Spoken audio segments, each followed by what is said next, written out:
दीप morning, weekend की इतनी अच्छी, इतनी बेहतर शुरुआत नहीं हो सकती थी, तो क्या हुआ कि मूड अच्छा हो गया? जबरदस्त मूड है, कोई ऐसा स्पेसिफिक ट्रिगर नहीं आया, बट जैसे कल बात भी हो रही थी अनिल जी से भी, बग्गा साहब भी कह रहे थे, एक बार देखते हैं बाजार पॉलिसी को कैसे पचाते हैं, क्योंकि एक फीलिंग ये भी बाजार में बन रही है कि शायद ये आखिरी बार फेड पिछली बार जो रेट्स बढ़ाए थे वो हो चुका है, आगे रेट्स बढ़ाने की जरूरत नहीं पड़ सकती, ये उम्मीद है, ऐसा कुछ एक्चुअली हुआ नहीं है। बट हाँ, काफी सारी सेंट्रल बैंक पॉलिसीज आ रही हैं, अभी आप देखेंगे थोड़ी देर में बैंक ऑफ जापान की पॉलिसी आने वाली है, इसलिए शायद जापान के बाजार थोड़ा इस समय दबाव फील कर रहे हैं या कॉशियस ट्रेड कर रहे हैं। हालांकि पॉलिसी में कुछ एक्सपेक्टेड नहीं है, ना ही उनके रेट्स में बदलाव की उम्मीद है और ना ही जो उनका बॉन्ड यील्ड कर्व कंट्रोल है उसमें कुछ बदलाव आने वाला है, बट नॉनदलेस यहां पर नजर है। ऑफ कोर्स अमेरिकी बाजारों में तो जबरदस्त एक्शन आपने देखा, डाउ पर देखिए 425 अंकों का उछाल आया है और 5 महीने की ऊंचाई पर अब आपको डाउ आते हुए दिख रहा है। S&P और नास्डैक लगातार तेजी में है, कल भी 1.25% की तेजी यहां पर आपको आती हुई दिखी और यह चलकर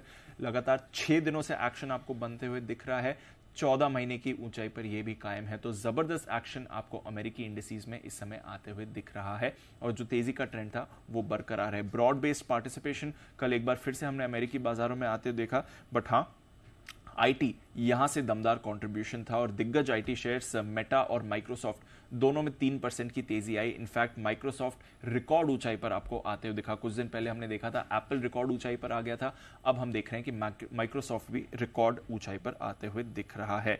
अडोब के नंबर्स भी आए थे और जबरदस्त गाइडेंस दी है कंपनी ने, जिसकी वजह से आपने देखा 3% की तेजी वहां पर भी होती हुई दिखी। एनर्जी शेयर्स में भी अच्छी खरीदारी आती हुई दिखी, तो बाजार का मूड माहौल सेंटिमेंट काफी अच्छा था।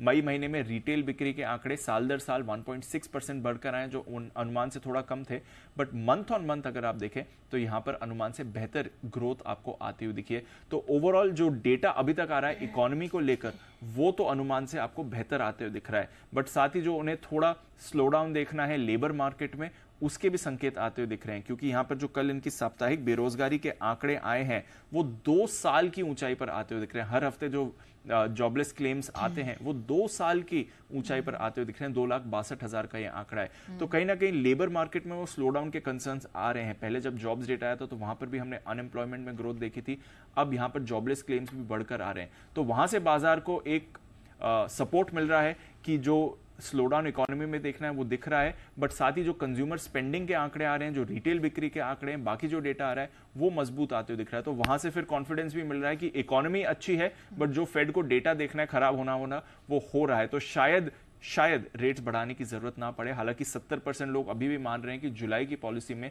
दरें 0.25% से बढ़ सकती हैं। इसके अलावा बॉन्ड यील्ड कल काफी तेजी से गिरी है, 3.8% पर थी, वो फिसलकर आपको 3.7% से आ गई है, तो वहां से बाजार को आपको थोड़ा सहारा मिलते हुए दिखा।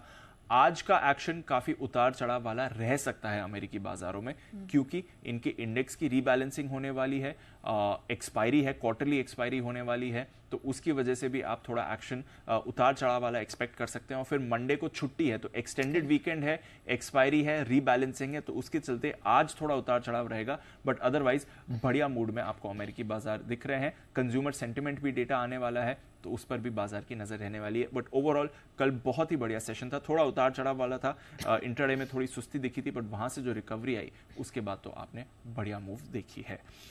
यूरोप की बात करें, यूजुअली यूरोप में उतना एक्शन नहीं होता है, कल बहुत एक्शन पैक डे था यूरोप में, बाजार तो मिले जुले क्लोज हुए, रेंज भी ठीक ठाक थी, but ECB European central bank की पॉलिसी आई थी, 1/4% दरें बढ़ाकर उन्होंने 3.5% की करी है। अगली पॉलिसी में भी दरें बढ़ाने के क्लियर संकेत दिए हैं। यहां पर इनकी दरें ऑलरेडी 22 साल की ऊंचाई पर हैं। साथ ही ईसीबी ने इन्फ्लेशन का अनुमान बढ़ाया है, ग्रोथ का अनुमान घटाया है, तो दोनों चीजें नेगेटिव आई हैं। रेट भी बढ़ाने की बात कर रहे हैं, तो कुछ भी अच्छा नहीं आया ईसीबी पॉलिसी से, इसकी वजह से यूरो में कल हमने काफी ज्यादा एक्शन बनते हुए देखा। इसके अलावा एचएसबीसी ने यूके के बाजारों को डाउनग्रेड किया है, न्यूट्रल से डाउनग्रेड करके अंडरवेट कर दिया, तो कल यूरोप के बाजार में भी काफी सारा एक्शन था और आज भी एक्शन रहेगा, क्योंकि यहां पर यूरोप के इन्फ्लेशन के डेटा आज आने वाले हैं।